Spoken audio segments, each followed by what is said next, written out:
My mom had an accident when she was pregnant with me and fell side down. Um, so I was born sick, and that was how so many things began to unfold about me and leading to the discovery of my blindness.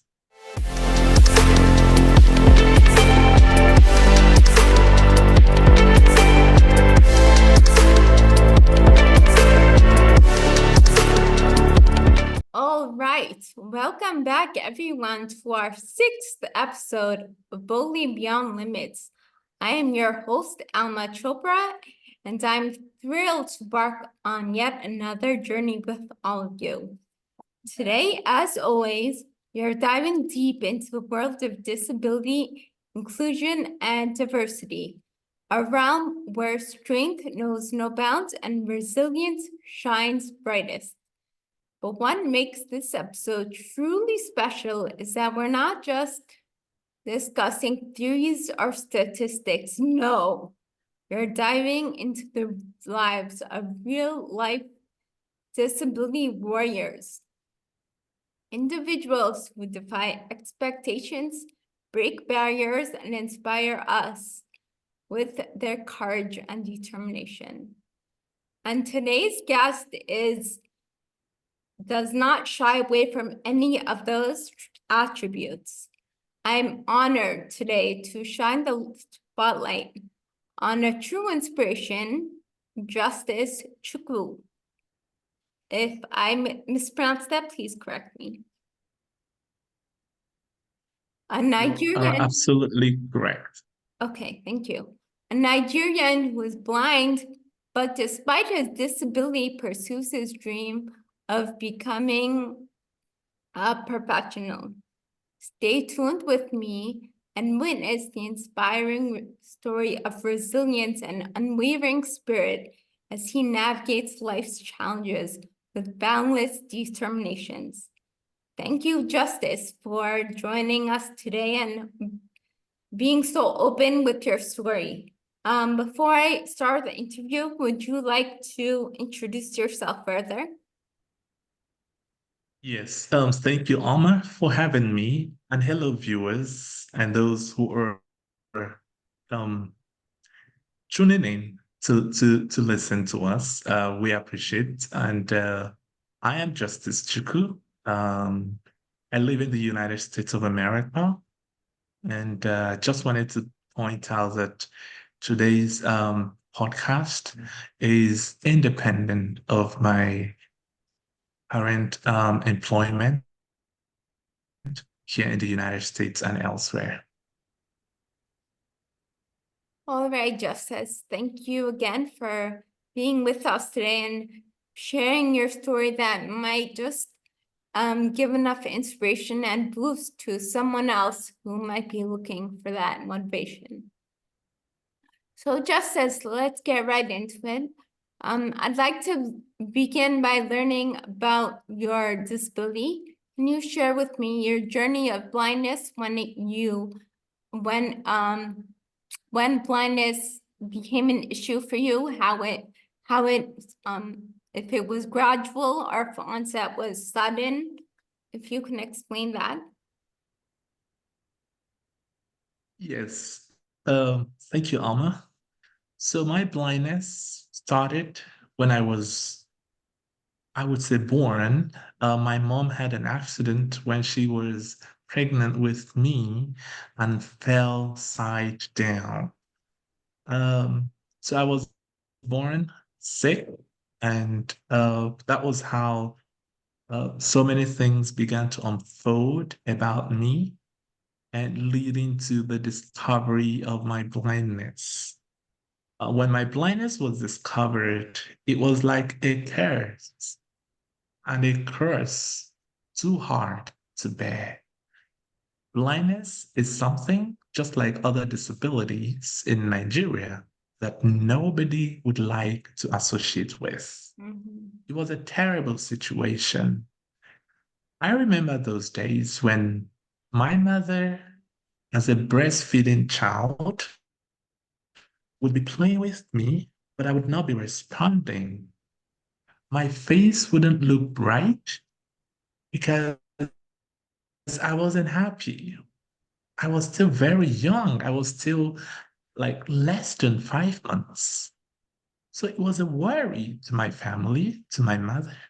Like, how would she be playing? And you know how mothers would like to play with their babies when they are being breastfed. But I would not be responding. It was as if I was forced to respond, unknown to her that I didn't know that she was playing with me. I couldn't see her play with me. Okay. So it was so terrible. It was so terrible, so heartbreaking. And it became worse when they got to know that I was blind. It was so terrible. And the journey continued, and they swung into action very swiftly when I was 1 year to seek medical and spiritual solutions to my problem. Um, but currently, I can say that it's no longer a curse, and it could still be a cross to bear, but it's no longer a curse. That is good to hear. And please feel free if you want to ask maybe a little further. If you think I didn't cover your question, uh, please feel free to ask for more. So you mentioned that disability was a curse, not anymore. So what do you think brought about that shift in perspective? So what brought about the shift in perspective was came to a point when I turned 6. I realized that I am left alone in my world. I realized that my family, no matter how they loved me and they wanted to support me, would never understand what I am passing through more than I do. Mhm. So spoke to myself and I responded to myself. And what was the conversation I had with myself? Hey, Justice, listen, you are alone in your world. So you need to grab your destiny by yourself and in your own hands. So that was enough motivation and inspiration, self-giving inspiration that I gained when I turned 6. So when I began to pursue my dreams based on that inspiration, it wasn't an easy path. The road was so rough. I had to encounter different challenges along the line, including betrayal, trusts, all connected to my disability as a blind person. But because of the voice and the conversation I had when I was 6, I continued to move on. I began because that inspiration, that voice keeps reminding me that my word is in my hands. I need to capture my word, control my word, and rule my word. So I wouldn't have to limit myself or pay attention to any obstacles along the way. Will they come? Yes, they will. But what do I have to do? Find solution to surmount, to dismantle those obstacles and keep moving. So while doing this, I now realize that it is not my blindness. My blindness is not the problem, but the problem is the society. The problem is the people living in the society. The problem is based on how the society was historically structured, Mm. not having blind people or people with disabilities in mind. Still, blindness wasn't a curse. And again, when I was in Nigeria, culturally, people wouldn't like to associate with disabilities. They may associate with people with disabilities, but not with disabilities. There is this common phrase in Nigeria, God forbid, it's not my portion. So disability in Nigeria is not the portion of any individual. And God, according to Nigerian language, would always forbid disability. So, with that notion, I started seeing my blindness as a forbidden thing, as something that shouldn't be part of me. Mm. But with experience, with journey in life, I began to realize that I should be proud of my blindness. In fact, I always introduce myself as the blind Justice Chukwu to remind myself that I own my blindness. And I am proud to be identified as the blind Justice Chukwu. Wow. At age 6, that one conversation you had, that very mature conversation, kind of shaped your life. That's quite impressive. Having a neurological condition myself since I was a young teenager, I had a similar discussion with myself, but much later on. So I'm kind of perplexed and stunned that you were able to come to that conclusion at such an early age. And it shaped your life for the better, because I think what you said is absolutely correct. Whether it's historically or whether it's current, it's not the disability that is the issue, it's the perception from society, right? That makes people like us question ourselves and our value and our worth. So, yeah, the perception needs Yeah, to change. yeah, absolutely. I mean, it still didn't negate the fact that I sought medical intervention and also sought spiritual intervention. Mm-hmm. But in all these, something keeps telling me, or even at the time, it was something was telling me that, hey, Justice, come rain, come shine. Your destiny remains in your hands. Yes. And how you handle it will determine how far you would go in life.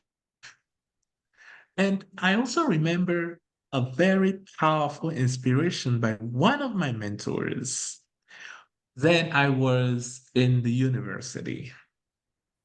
And he called me. We were having a conversation. And he asked me to come closer to him. I did. And he told me, Justice. He hit my chest, my left chest, 3 times. And he said, whatever you will become tomorrow will depend on your heart, not your blindness. Yeah. So do not use blindness as an excuse for your failure. And do not use blindness as an excuse for your success. But whatever you become tomorrow will definitely come from your heart. So sometimes the, the inspiration and motivation we receive from others, we read, we study, we hear,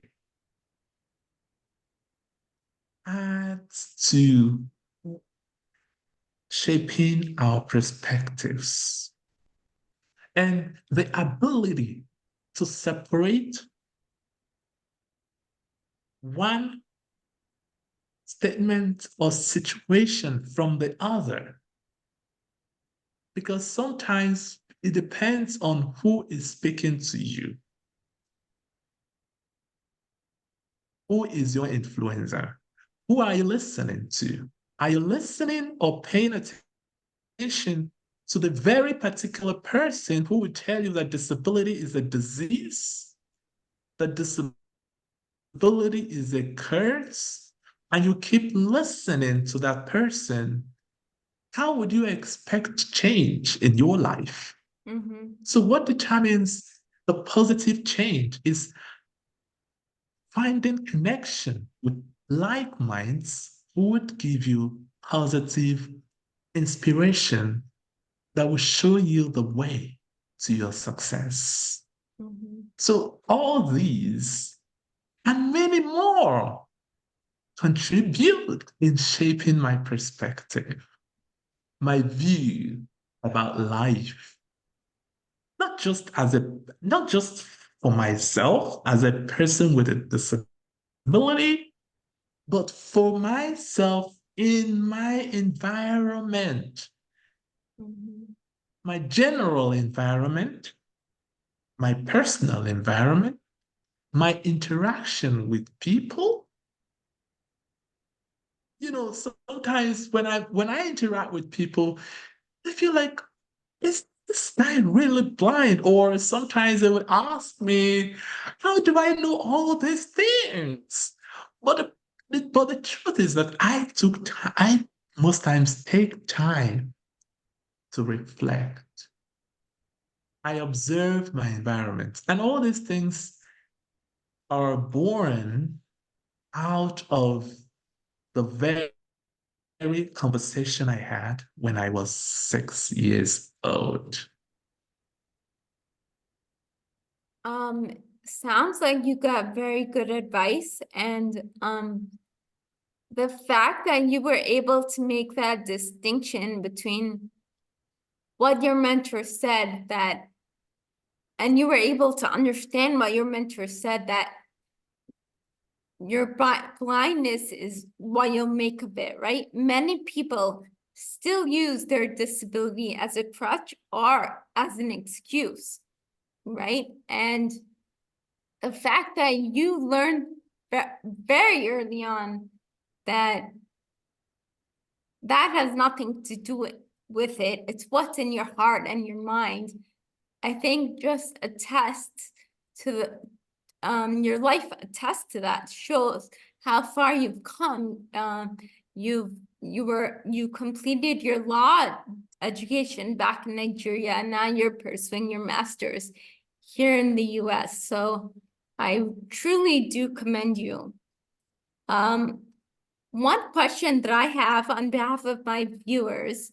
So how did you, and how does one, for you at such an early age, how does one differentiate and produce that self-esteem in contrast to what society says, that your disability is bad, your disability is a curse, your disability is a crutch, your disability is something to be ashamed of, because you clearly rose above that.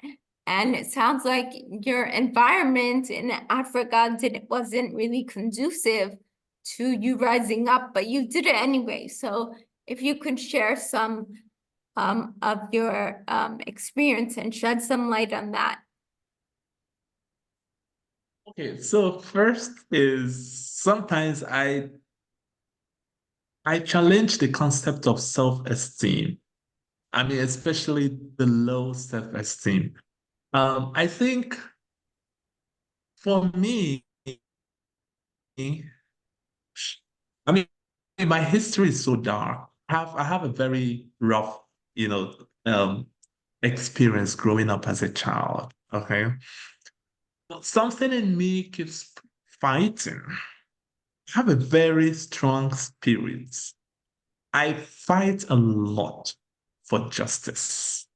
I may not physically fight, but I use my brain.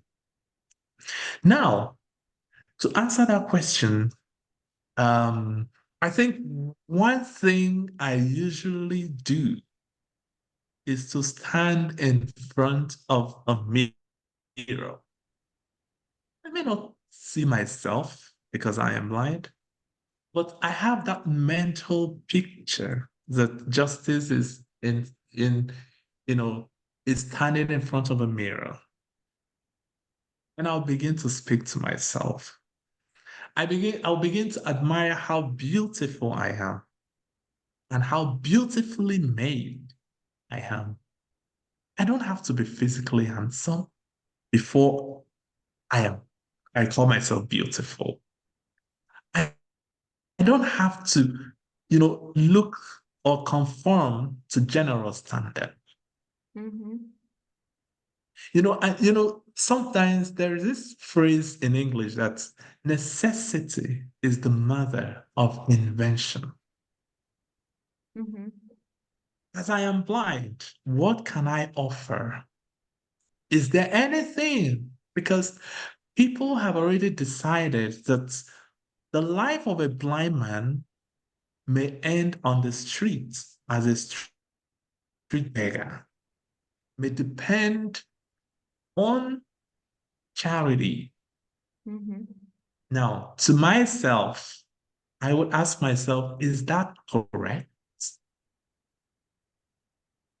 And obviously, my answer would be no, that is not correct.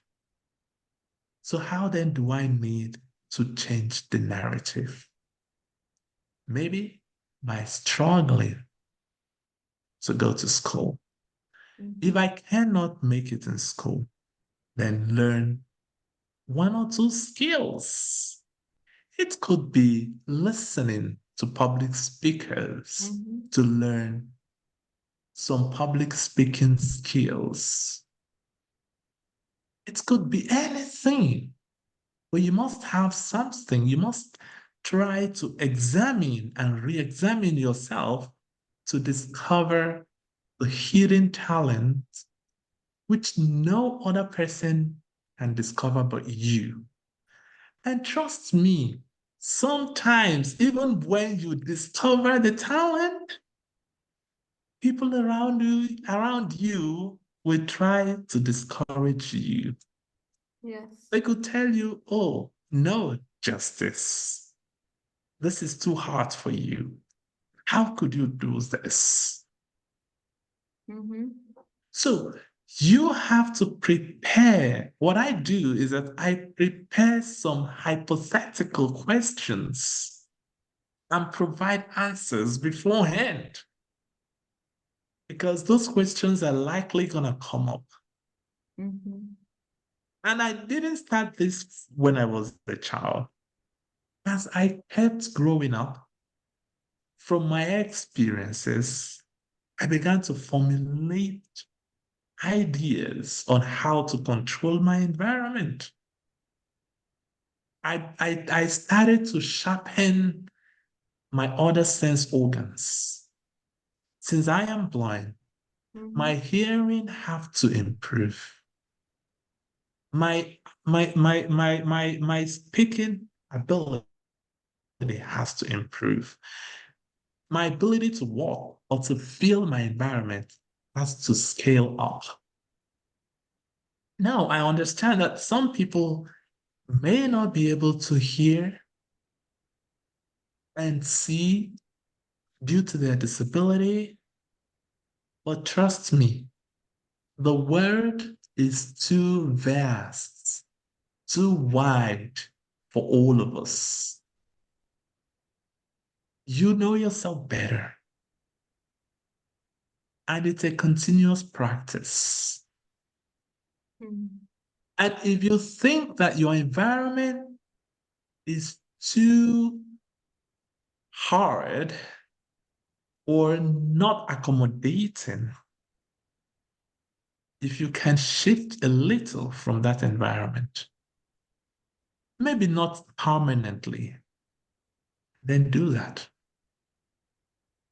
For me, I try to get rid of any obstacle that comes my way or comes on the way of my destiny.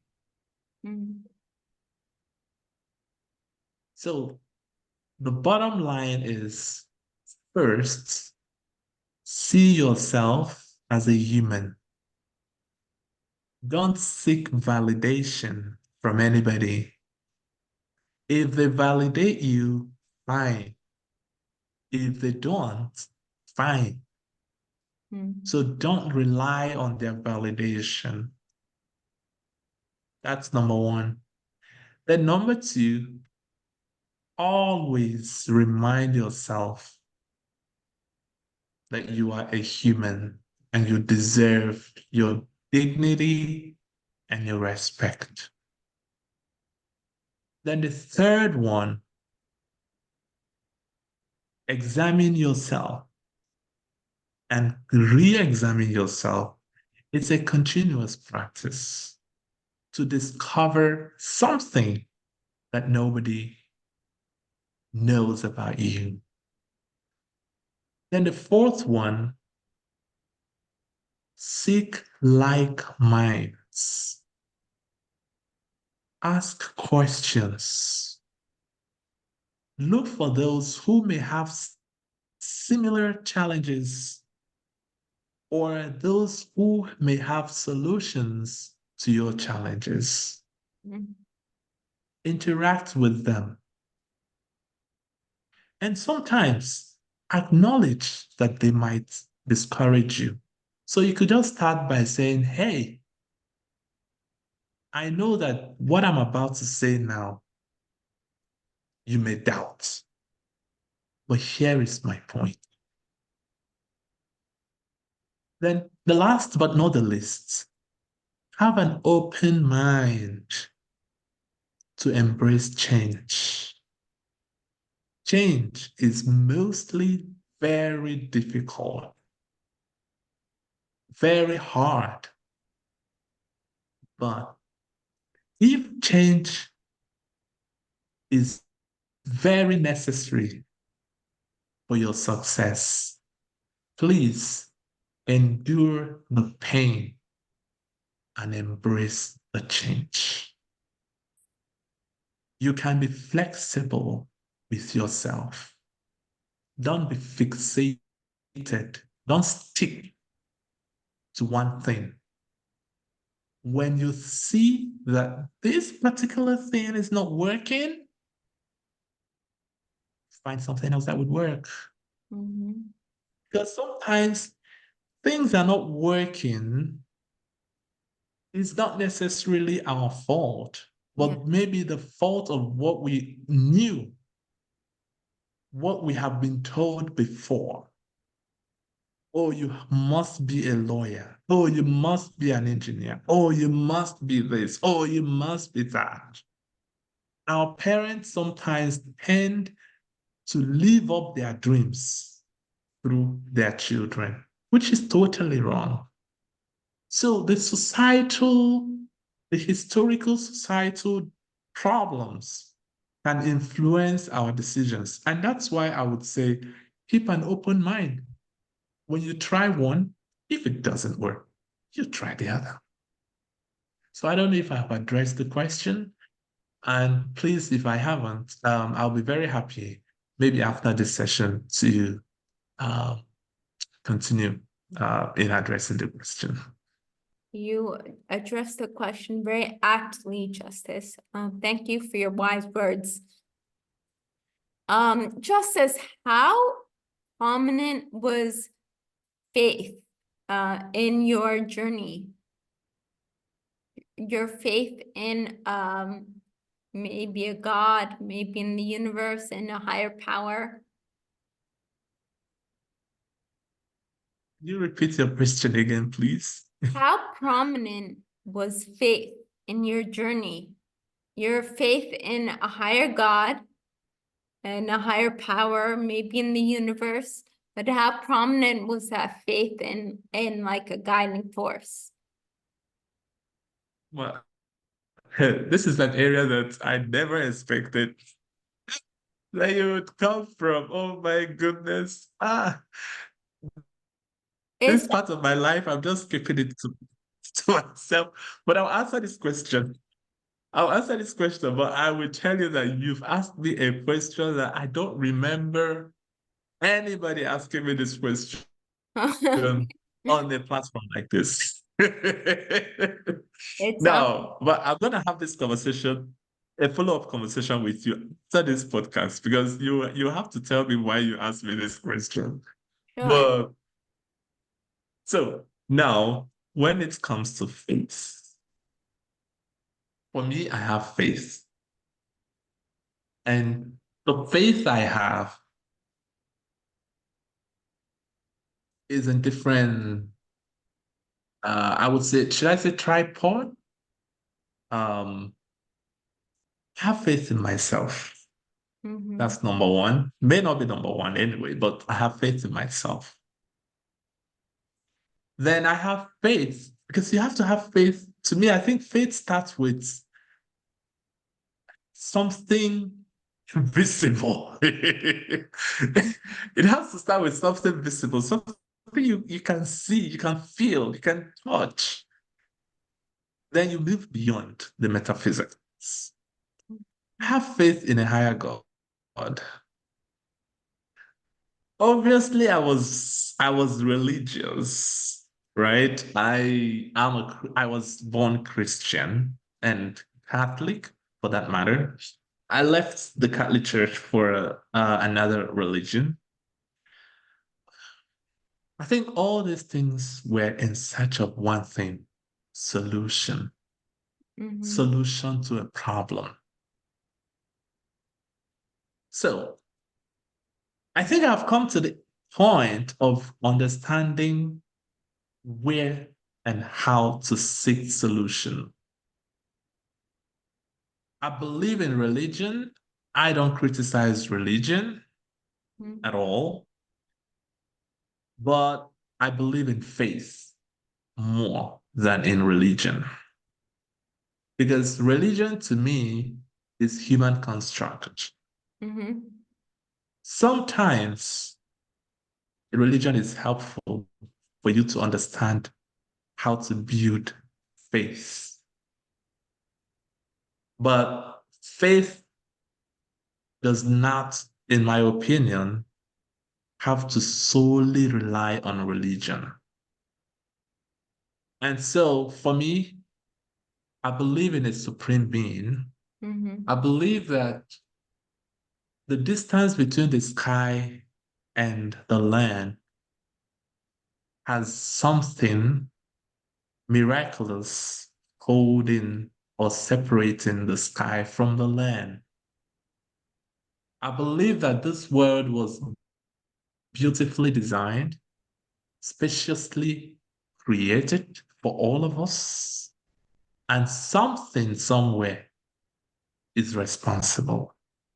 Mm-hmm. And based on African philosophy, we call that thing an active force.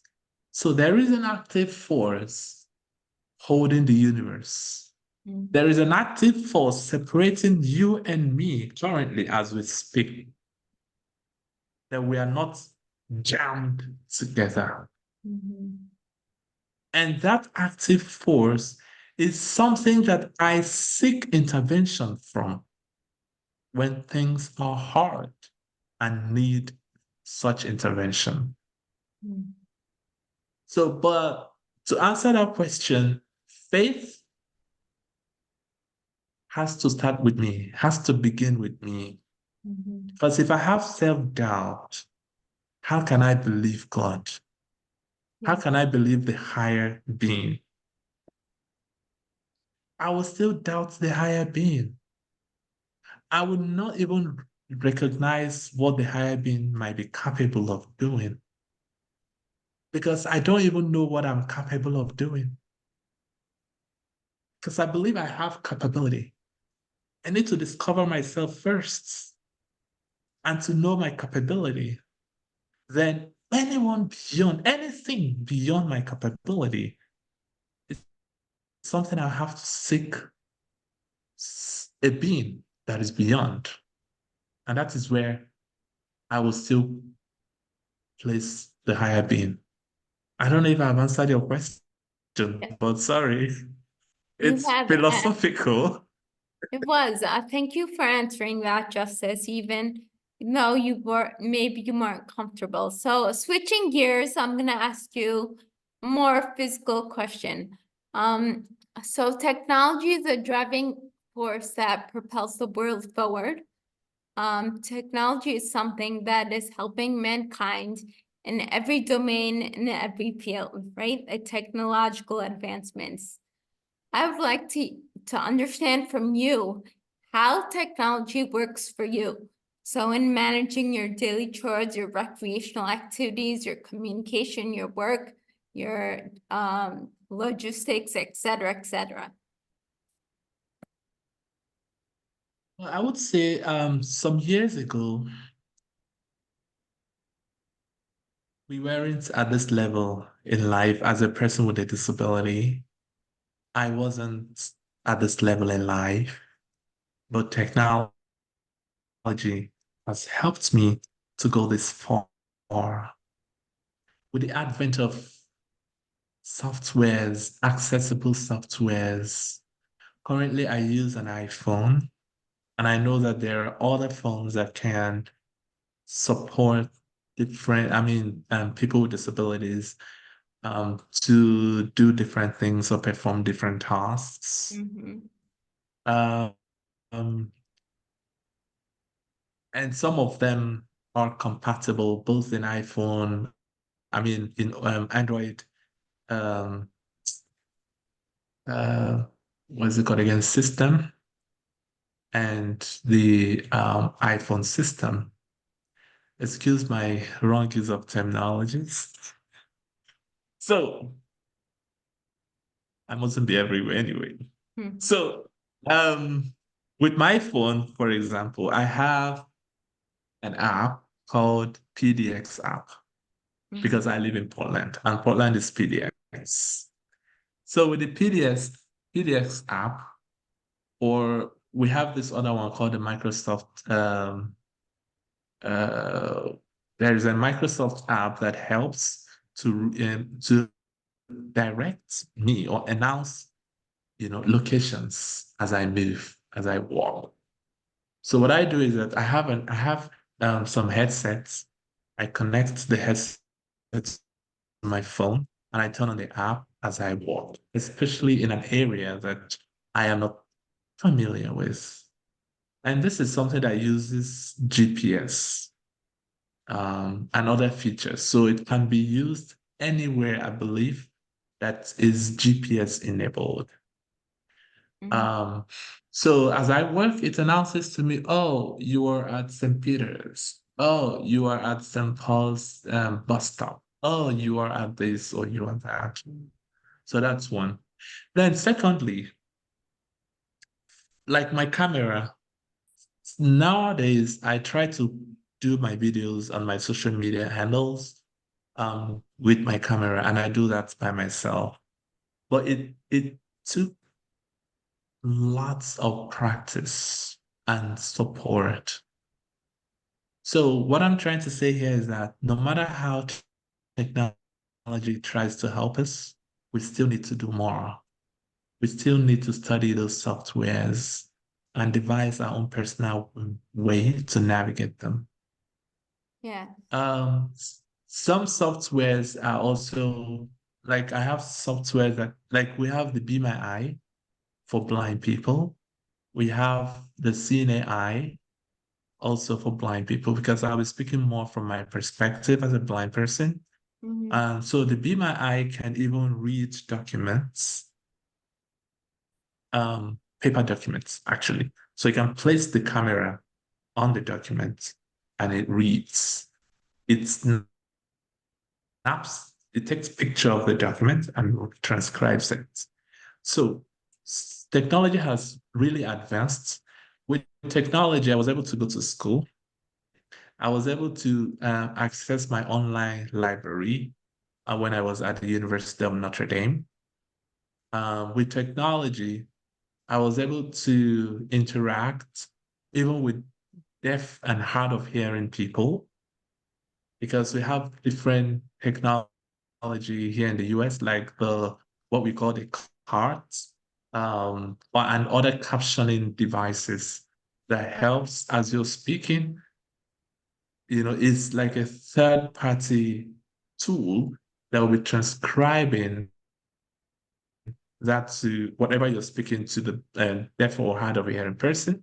And the deaf or hard of hearing person will be typing as he is typing, the app will be speaking it up to you, So technology has gone far. I will give kudos to technology, but I think sometimes those technological softwares are produced without putting in mind the interests of different types of disabilities. Yes. And it calls for continuous dialogue, trying to reinvent the wheel or trying to modify or remodify the apps. It's a hassle because it is less intuitive. Mhm. Technology is less intuitive, so you have to still learn. I use JAWS, for example, Job for Access with Speech, which is a screen reader for blind persons. With my JAWS, we have different JAWS commands for different things. So sometimes it may be difficult if you don't know the commands. This is something that a non-visually impaired person could just use their cursor or their mouse to click, but you cannot as a blind person, but you have to use different commands on the keyboard. Mhm. Sometimes the conventional computer keyboard commands, sometimes the JAWS keyboard commands. And if you don't know those things, you're not going to navigate the internet. You're not going to operate your phone or your computer. So it's a hassle. I can understand, but if that is very necessary for us to control the world, why can't we? And we keep on pushing for more accessibility to make the technology more accessible, Yes. you know? I definitely agree with you. Um, a problem as an activist that I'm seeing more and more is that the policymakers are, in this case, the technology makers, are not stakeholders, meaning they make technology for blind people or for people who can't walk or people can't hear, but they themselves are not the stakeholders and they don't have the experience. Just like it's like making women's clothes, a man making women's clothing, it just, like you said, it brings the need for dialogue. So I'm very in sync with you there. And what you said about screen reading kind of brings me to my next question. So can you share with us your journey towards becoming a lawyer despite facing the challenges with blindness? So I know that we spoke about this because I too did try to pursue my law degree. And when I pursued it, the difficulties I had in reading, especially, were quite troublesome, even though I was in the US, which is a relatively quite advanced country. So tell me a little bit about your challenges particularly with reading and or anything else you faced. Yes. I did a short webinar with the United States Embassy in Nigeria, and I shared a little story about my education journey. on my YouTube at Oh My Enchanting Castle. Now, what I am saying is that it's not an easy task. So I'd always wanted to be a lawyer even before I turned 10 years. Wow. And but when I was growing at some point, my father tried to discourage me, telling me that lawyers are hungry, they don't make money, Mm-hmm. that I could be a political scientist or a mass communication expert. Um, and that started, dwindling my interests or intention to become a lawyer. But I don't know what happened along the line. I decided to go back again to my original ambition of becoming a lawyer. We moved from the northern part of Nigeria where I was born to the southern part in 2020, in 2006 after a famous religious crisis in the city of my birth. And moving to the southern part of Nigeria gave me an opportunity to see life from a different perspective as a person with a disability.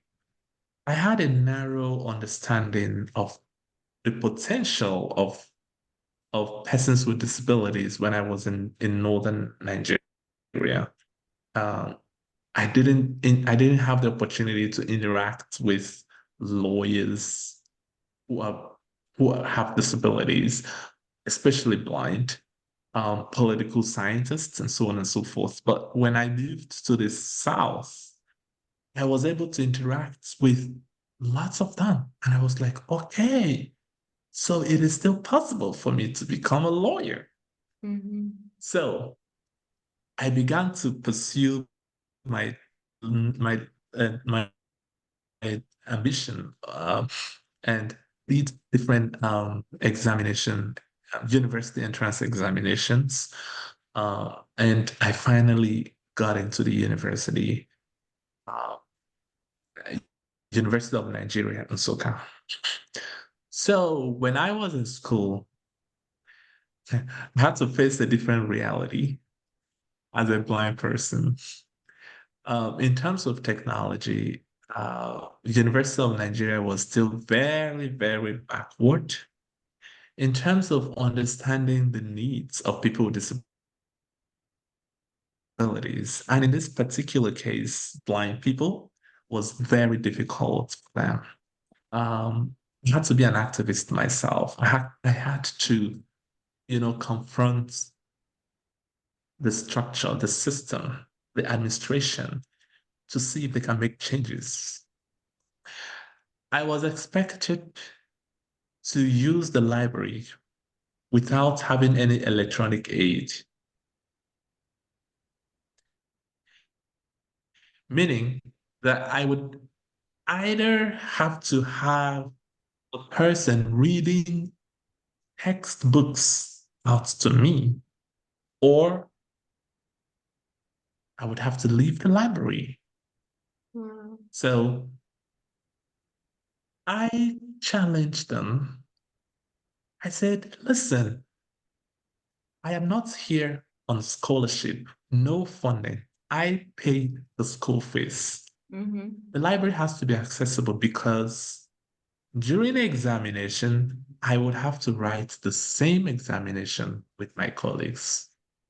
So, where do you expect me to learn without having an electronic system? So, at some point, the school administration told me to leave. I should apply for a change of course, and they would help to facilitate the process. That was when I said to I remembered the conversation I had when I was 6. And I said, okay, thank you. And I left. I spoke to myself. I said, Justice, listen, you must graduate with your mate. And not just to graduate, but with an excellent result. What did I do? I began to explore other sources.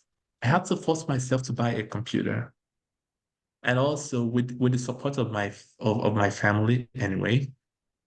And I bought a recorder, digital recorder. So sometimes some professors in Nigeria, we call most of them lecturers, wouldn't want me to use the recording device in classroom. So it was another fight, another struggle. Yes. Sometimes I would smuggle the recording device Hmm. because they wouldn't allow me. But I needed to have a record or recording of the lecture. So what I did was after recording the lectures, I would transfer the files into my system, listen, and make notes using my Microsoft Word Office. So that was how I kept it's a slow process, but I kept doing that. Then we had discussion groups, and I tried to organize most of the groups where we share ideas, we exchange knowledge, we work on assignments together, and so on and so forth.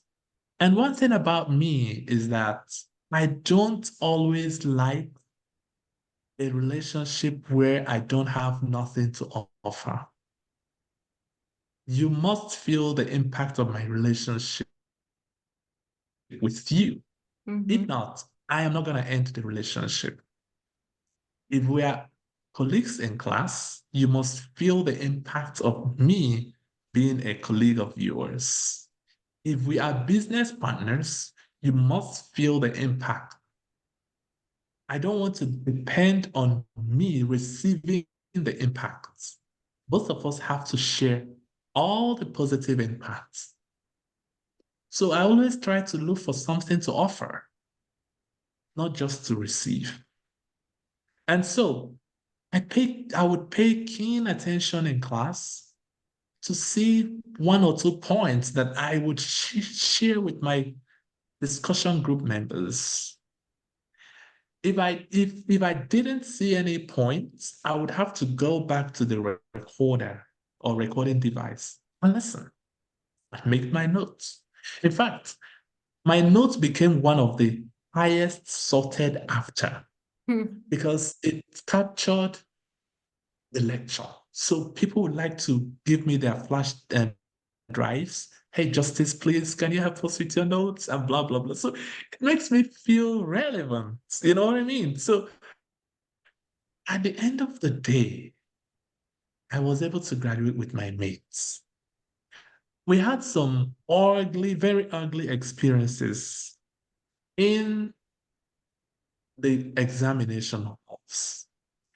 I would have to use manual typewriting machine to write my exams. No special invigilator or supervisor to watch and ensure that I was really typing my answers out. Sometimes I would end up typing blank sheets and I wouldn't know.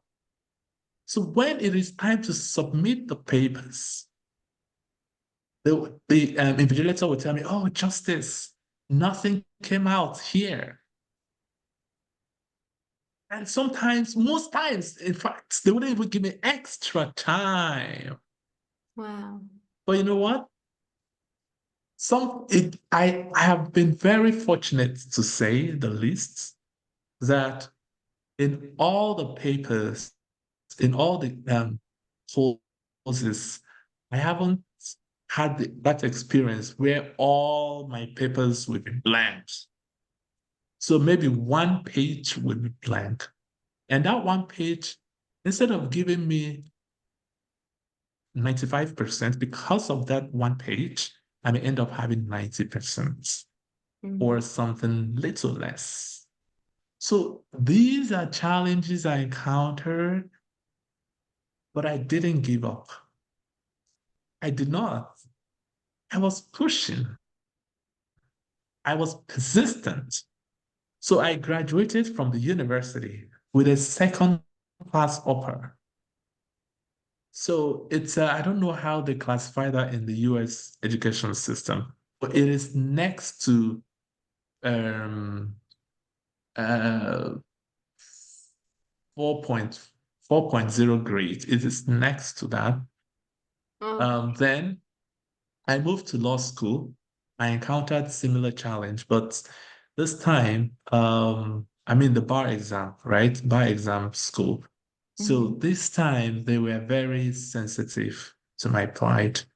And that was how I graduated with an award and had a special handshake with the Chief Justice of Nigeria at the time. Wow. So, Justice, very inspirational, very motivational, very strong. You have an inner strength that I can just see that you actually manifested at a very early age. So and a lot of people can't cultivate this resilience and this positivity. So whether it's in school or college or law school, or even now when you're trying to pursue your master's, how do you maintain the resilience and positivity in the face of adversity? Meaning people looking at you weird, people not respond to you with empathy or compassion. Like you said, in school, you weren't offered the accommodations that you probably should have been offered.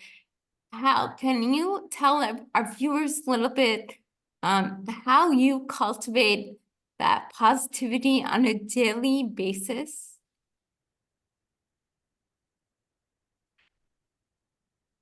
Alma, this is the second question.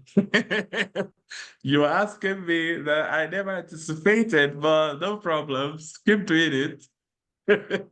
So, so, first, I would say it still goes back to believing in yourself. That's one. Then second, have a realistic expectation Mm, and set a realistic goal. And do not have a higher or high expectation of another person or from another person. So what do I mean? First, realize that you are in a world where you don't have to seek validation, but believe in yourself. Two, look at each day of your life. Ask yourself, how was your yesterday? How were your yesterdays? Did you survive your yesteryears? mm, Your yesterdays? How did you survive it? Did the success of your yesterday come on a platter of gold? Were you just folding your arms and success just came? No. You fought. You stood your ground. Now, you also ask yourself, were there mistakes? Could it have been better? Did I stand my ground wrongly? What could I have done to make today better than yesterday? mm, So these are questions that usually shape my preparedness for each day. mm, Then expectation. Did I expect Alma yesterday mm, to say, oh, Justice, you are blind. Oh, I'm sorry. How can I help you? Okay, did I expect that from Alma? Okay, yes, I did. Did Alma do the same thing that I expected? No. Partially. mm, Okay. So today, Would I expect Cheetah or Paul to do that which I expected Alma to do yesterday that she didn't do exactly? Maybe I can expect Peter to do better. Should I rely on my expectation about what Peter can do? No, because Peter can behave like Alma or can behave worse than Alma. So what do I mean? I have to manage my expectation. I don't have to expect people to behave the way I want. I don't have to expect people to respond with empathy. I mean, come to think of it, every one of us needs empathy. Yes. Sometimes my frustration may even be less than the frustration of Alma that I'm expecting to be empathetic. Yeah. So we need to put ourselves in the shoes of other people. That way, we'll be able to say, okay, let's do the much we can within our limits, within our circle.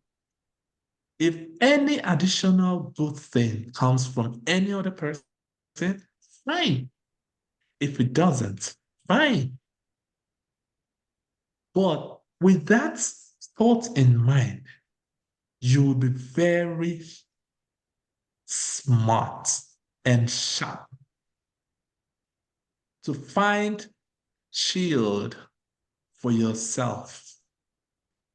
You'll be able to think fast because I think one problem we have in our lives is that we forget history very quickly. So if we try to recall history, not to recall history to retaliate or to dwell on the negative part of it, but to learn from the principles of what has happened to us in the past. Apply the principles to our present, and we will see our tomorrow brighter.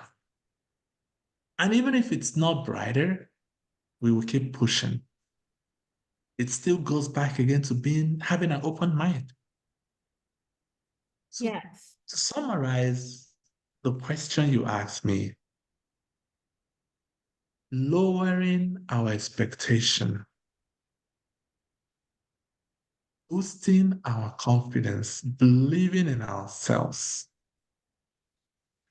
is a good way to go. Okay, so expectation, I agree with you, right?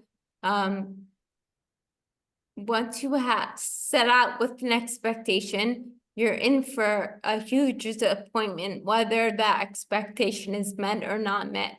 However, how does one believe in themselves when the entire world and the entire society is telling them otherwise? Now, you harnessed and cultivated self-empowerment strangely at a very young age. You were able to block out external sources that said otherwise, and you pursued and excelled at your path. But many of us don't have that luxury, and many of us struggle with trying to please the expectations of society. Many of us try to fit into the, I guess I would say, the lines society has made for us. Many of us try to live up to expectations of society. So, Justice, even though your story is remarkable and that self-esteem, self-confidence that you have cultivated in yourself at a very young age, many people don't have that. So if you can take a step out of your shoes for a second, which maybe is a lot to ask, but how would you go about kind of advising someone in a similar situation as maybe yourself, just to feel a portion of maybe the empowerment that you have in yourself, to help them cultivate just a little bit of that in themselves?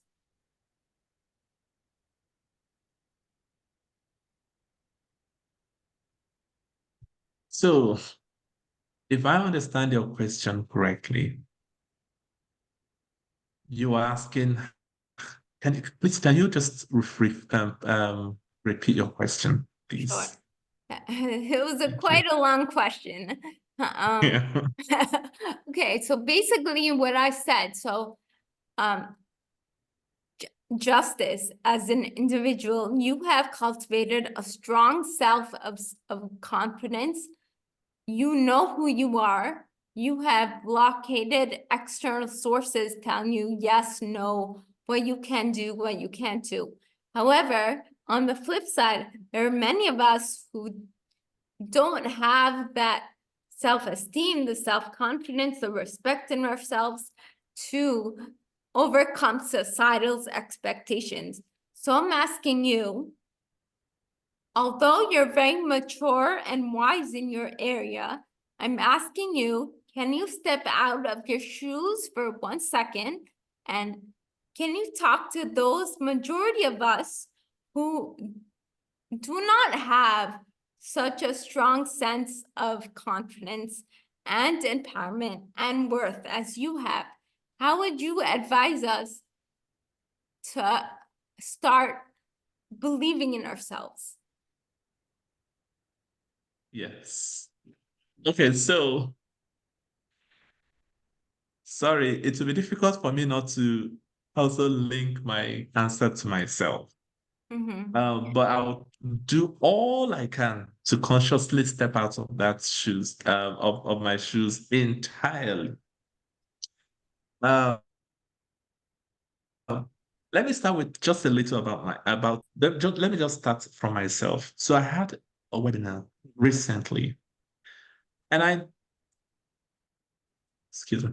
And I introduced myself as a Black, handsome, smiling, blind man. Then I went as far as explaining why I call myself handsome. I call myself handsome because I am handsome, and because I don't need anybody to tell me that they are handsome. Now, because I was speaking to people with disabilities in that webinar, then I now told them, hey, you are all beautiful in your own ways, and you don't have to let anybody confirm your beauty. I think most of the problem we have starts from our family. If we cannot survive our society, if we cannot, if we cannot survive in our families, then we need to work hard to survive in our families, because the family is the smallest unit of the wider society. In my own family, for example, some people would not agree with me, some would agree with me. So, but I think my advice here is, do not always think that your disability is the reason why people don't agree with you, or why the world does not stand behind you. And if you think that, oh, obviously it's my disability, then work hard to eliminate the impact of that disability. For example, what we are doing today, and people are listening, is still part of the ways that they can get rid of the problems or the oppression that they experience from our wider society. Then I also know that I can tell that sometimes we may not really understand that we are hating ourselves. And we think that the society doesn't love us. I had a woman I listened to. She was physically impaired. And from her description, her body was so out of the norm. But she ends up becoming a painter and a beautician because she looked at herself and said, okay, you don't like me. When I'm walking on the streets, you've been looking at me like, oh my goodness, who is this? Who is this lady? And she decided to do something for herself by first acknowledging herself and looking for solutions to convince people that she is deserving of a human being. And she's one of the famous painters in the disability world in the United States. So it's always starts from one step. The journey of a 1,000 miles begins with a step. Believe in yourself, my dear. You can make it. People have made it. Draw inspiration from people that have struggled and have got to the point that you admire, and believe that you can always get to that point. Be patient with yourself and be kind to yourself. Kindness to yourself will help you and sustain you. Always expect the worst from society so that you will not be shocked when it comes. But if you expect the best or the better from the society, you will likely be disappointed most of the time. And because you expect the worst, you will also be shielding or preparing to shield yourself from the worst. For example, when you are on the plane, for those who have boarded plane, they would announce safety measures, what to do to protect yourself in any danger. Doesn't mean that there will always be danger, but in case. So always prepare yourself for in case in your thoughts. Now, if you think that the society is too hard or will not agree with you, don't learn to fight back without a cause, but learn to convince the society to agree with you. This is what we call business strategy. So you can learn, for example, through your personal business to prove to people, to convince people, or through your profession to invite people to this platform requires a little bit of conversation and planning. Alma, you can tell that we would have done this podcast a little while ago, but it requires process. So let us learn not to always jump the gun. There is always a process in life, but don't conform yourself, don't limit yourself to a laid down process. Craft a process by yourself and look for like minds that can help you to make that process a reality.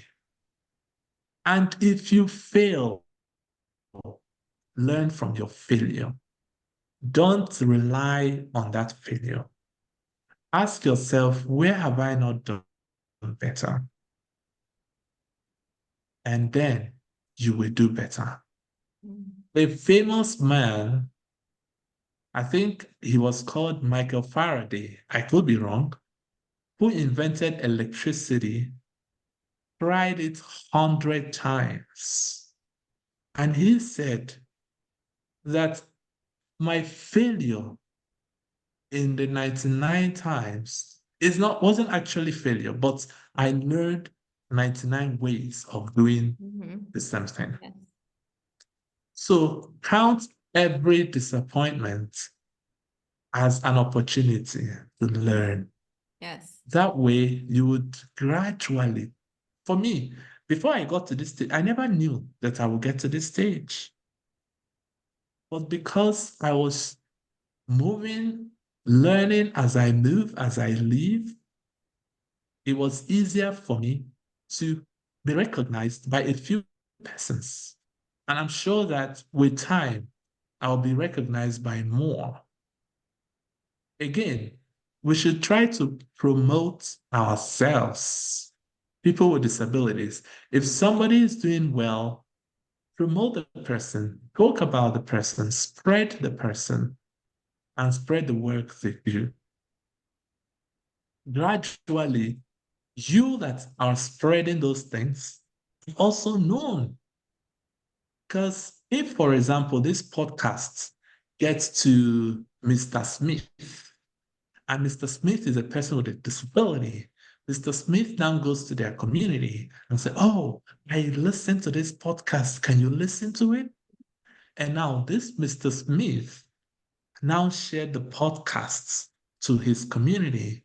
His community will be very happy, right, to learn from that podcasts. Yes.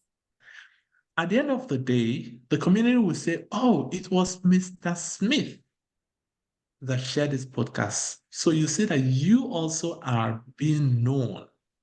You, Mr. Smith, are being known by your community. And you're also spreading a word that was, or a work that was made by people with disabilities that would inspire your community Yes. in different shapes or forms. And before you know it, people will start queuing in to listen to people with disabilities and find ways to align with them and be their allies.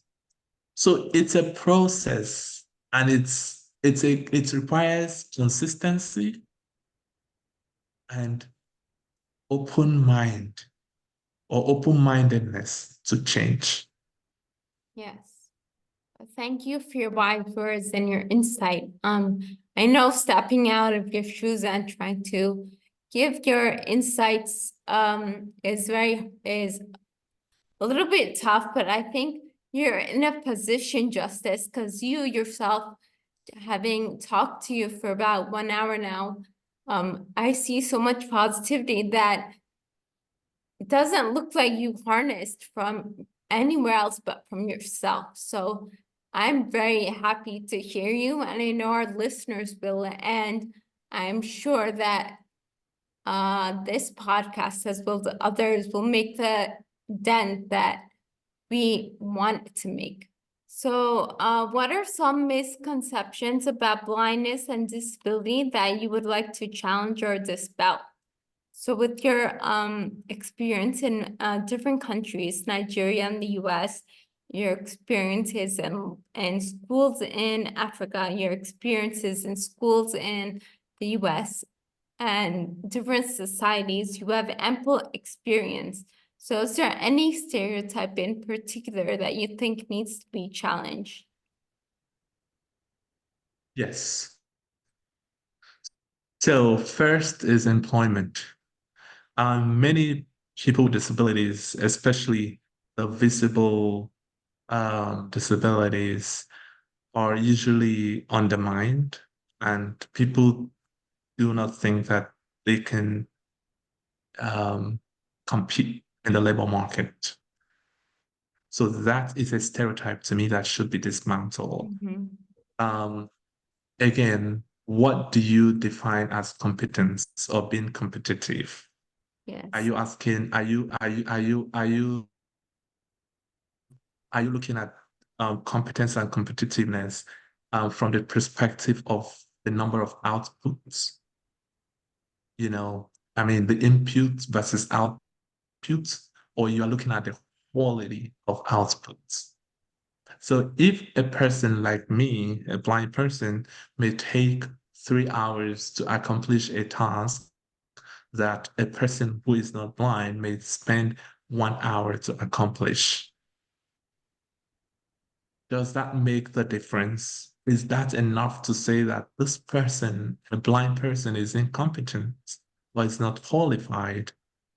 Because he has his own way of navigating his world, and he has his own technology devices that other persons do not have.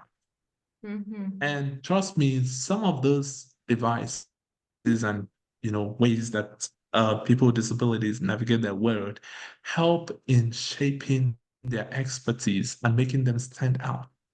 So that stereotype of lack of competence, lack of qualification, or unqualified or unqualification that people uh, um, um, think that people with disabilities um, possess is a stereotype and should be dismantled. Then another one is that a person with a disability cannot fit in to specific or some profession or career in life.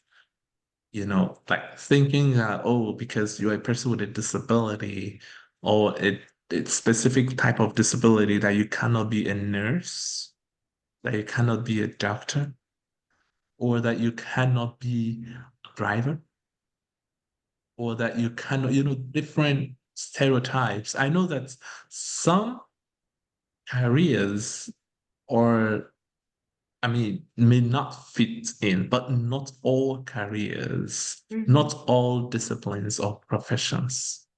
So that is a stereotype. Thinking that a person with a disability, maybe a blind person, Mm-hmm. will find it difficult to get married, even though they want to get married because they are blind. Or thinking that, okay, because you are in relationship, thinking that because you are in relationship with someone, that the person is actually helping you. Yes. That is a stereotype. Mm-hmm. Like I have been in Nigeria, I have been in different, you know, public buses, Mm-hmm. and um sometimes I would give the transport fare to my friend who is traveling with me. And I do that to protect him from shame. Because when I have had to pay by myself, people or passengers will think, oh, how could a blind person pay his transportation fare and that of a person who is not blind? Mm-hmm. Now, but when I gave out my money to the guy in secret for them to pay, people will now start thinking, oh, thank you, thank you, thank you for helping this blind person.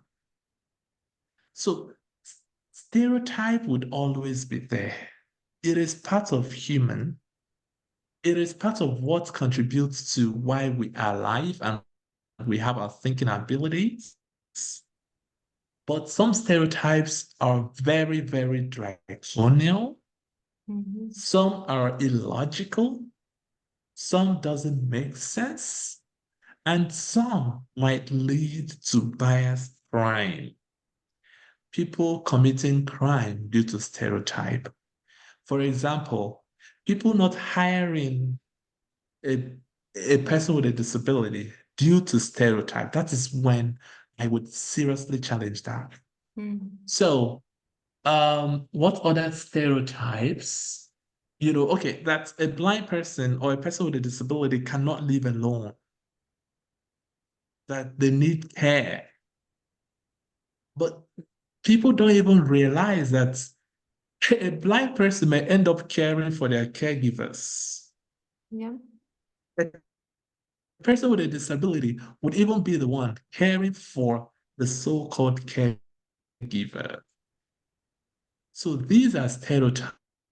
Mm-hmm. How do we dismantle those stereotypes? might be a subject of another discussion Yes. because it requires a lot to unpack. We need to address some of the stereotypes one after the other. Talk about employment, talk about independent living skills and independent living, then talk about social life, social living.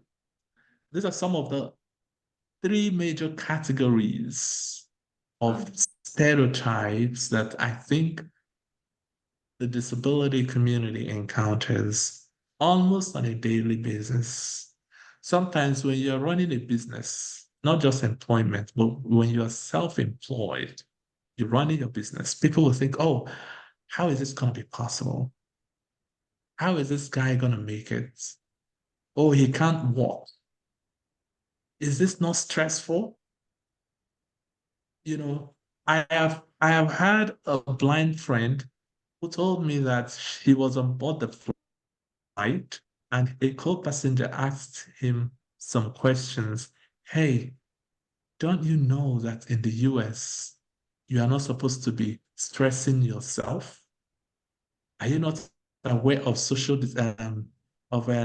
security benefits as a person with a disability? mhm, Why not go home and sit down and watch your television? And at the end of the month, you earn your benefits. mhm. To me, these are stereotypes. And I'm sure that co-passenger can always deny the person with a disability an opportunity to thrive, you know, thinking that a person with a deaf and hard of hearing person cannot be a public speaker is a stereotype. Mm. It's a stereotype. Thinking that someone on a wheelchair cannot be an athlete. I mean, cannot be an athlete is a stereotype and a huge one. So I think it's always important for people with disabilities to come together and be speaking in one voice, you Mm. know, thinking that a person with a disability cannot be president, a person with a known disability cannot be a president of their country. It's a stereotype, Yes. so there's a lot of, to me, there is quite a lot of stereotypes in our world today. Thinking again that a person with a disability needs to marry because they are disabled and they cannot cope alone is a stereotype. That's How about people without disabilities that don't want to marry?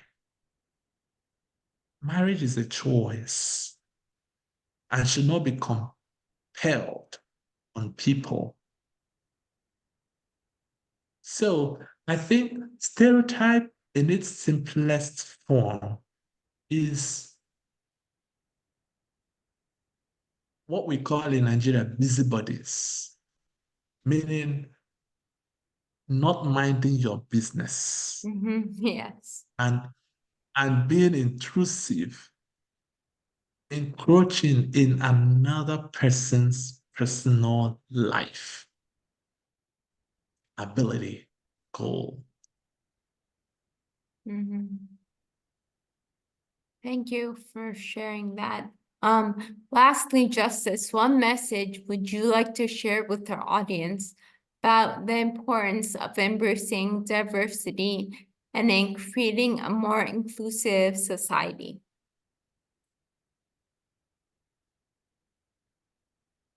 Okay, so I always put it this way that the strength of diversity is the beauty of our world. Very And I true. always use, say it again. I totally agree with you. The beauty of this world is in its Yes, diversity. yes. The strength and the realization actually of the strength of diversity is the beginning of the beautification of our world.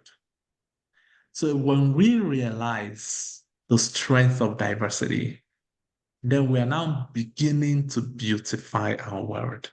Mm. That's beautiful. Anything short of that, we're headed nowhere. So I now use a house, just an apartment or a house, whatever you can call it, as an example. In a house, you have different windows, different types of windows. The windows in the bathroom might be small. The windows in the bedroom might be small. The windows in the living room might be bigger. You have different colors. You might use gray, black, and maybe something else to paint your house. You have different types of materials for your furniture, your table, your mirror, everything differently. Then you come to your kitchen.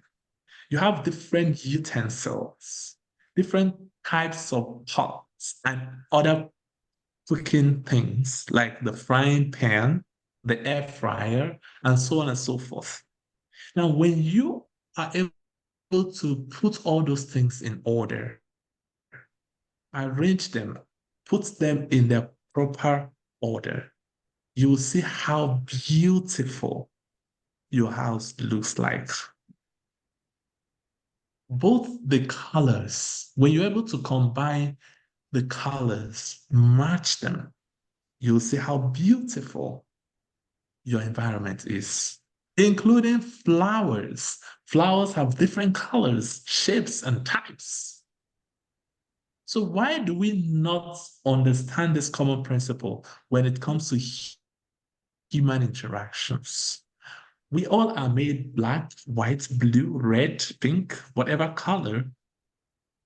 When we put all those skin colors into proper perspective for our common goal, we will now realize how beautiful humanity is.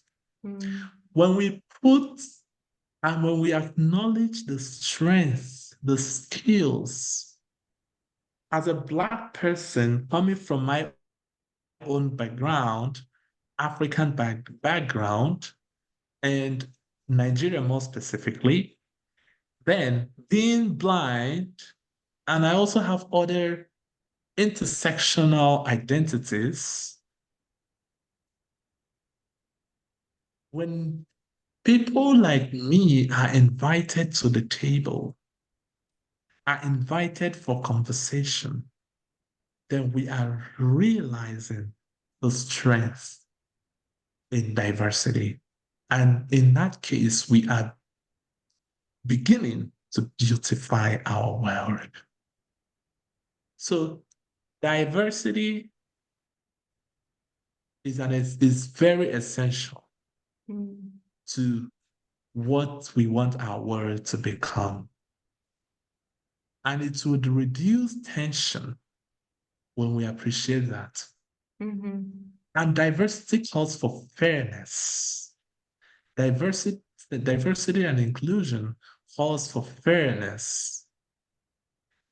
There are a lot of voices that have not been heard. And those voices have a lot to offer. They may have solutions to your problem, but you are seeking that solution from experts that may not even have that solution.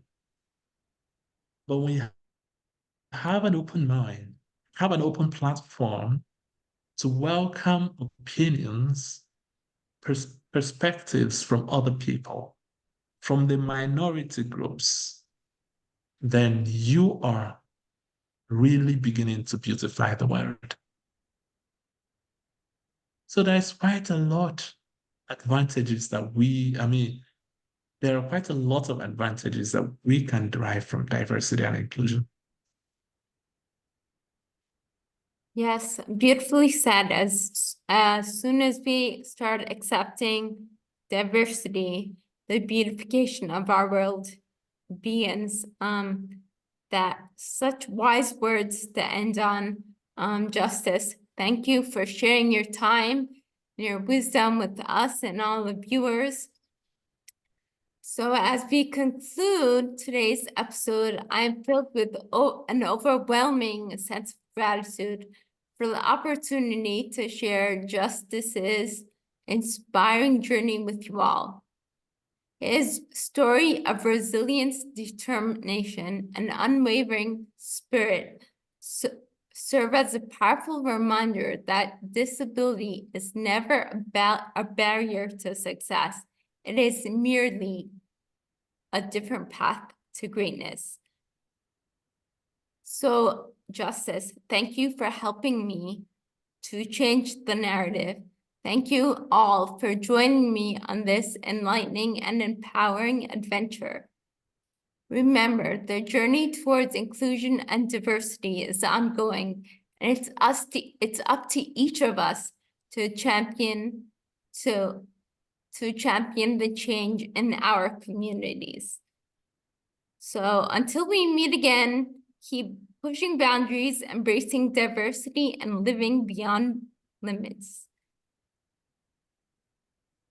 Thank you, Alma. Sorry, before I leave, Yes. I would like to, for those who may have a follow-up question, to please reach out to me. And if I don't know if you have a way to share my contact, but my Instagram page is My Enchanting Castle. It's simply spelled MYENCHANT for Tango, ING, Castle, CAST for Tango, LE. And my YouTube is All My Enchanted Castle. So O is OH, then My Enchanted Castle. For those who may want to ask more questions, and please reach out to Alma as well for follow-up questions. I believe she can also and easily get back to me. Yeah, I can. Justice, that was a very eye-opening conversation. I know I enjoyed engaging with you. It sounds like you have done quite a few of these, but I'm glad that we had an opportunity to talk and you answer some of my very strange questions, and questions that you didn't really expect. But I wish the best to you, and if there are any future ways to collaborate, let's do that, because you seem like you're a very powerful and positive individual. And again, you're helping, change the narrative, which we desperately need at this point in time. Thank you. Thank you so much. Thanks, Justice. You have a good day. And thanks, viewers, for listening. Bye.